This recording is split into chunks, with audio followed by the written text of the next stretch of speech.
Bonjour à tous. Non, ce n'est pas le Colisée, non, je ne suis pas à Rome, mais notre destination du jour est appelée la Rome française. Et voici les célèbres arènes romaines. Je vous emmène faire le tour d'une ville surprenante. Bienvenue à Nîmes.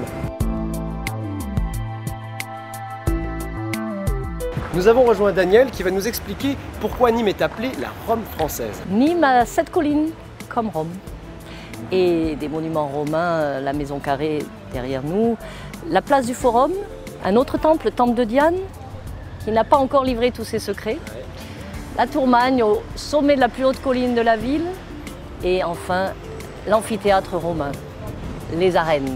Qui sont connus dans le monde entier. Célébrissimes, connues dans le monde entier. Nîmes est célèbre pour ses arènes, mais aussi pour ses halles où je m'en vais tout de suite goûter la brandade.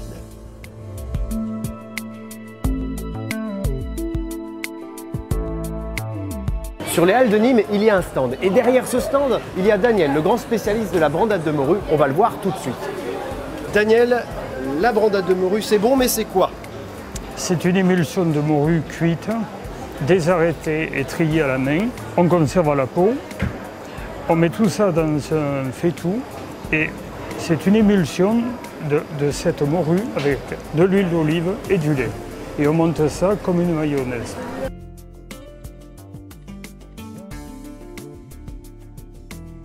On reste dans la gastronomie nîmoise puisque je vais m'intéresser de près aux olives. Ici, on la cultive depuis des millénaires et Daniel, c'est aussi la cuisiner.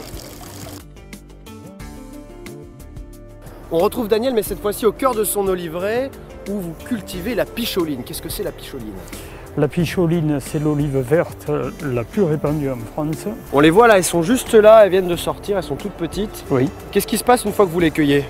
Alors, nous les cueillons au mois de septembre et nous les mettons en cuve où elles subissent un traitement qui tire l'amertume du fruit.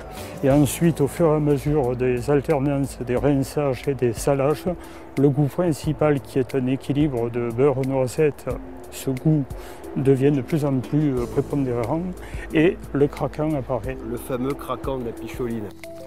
Maintenant, je vais me faire une petite promenade digestive. Je suis dans le massif du Clos Gaillard, un espace naturel de 300 hectares ouvert à tous les publics. Il y a ici des sentiers découvertes pour les enfants, mais aussi des courses d'orientation pour les plus chevronnés, de quoi satisfaire toute la famille. C'est l'endroit rêvé pour découvrir la faune et la flore de toute la région nîmoise.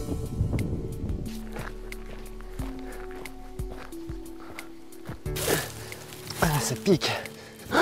J'avais une bête! Il y a un truc! Ça a des grandes oreilles et la queue blanche! Vous l'avez reconnu? C'est le très célèbre pont du Gard. Cet aqueduc romain existait déjà au 1er siècle et il est encore là. D'ailleurs, il attend votre visite, ne le faites pas patienter trop longtemps. Moi, je vous retrouve très bientôt sur Voyage SNCF.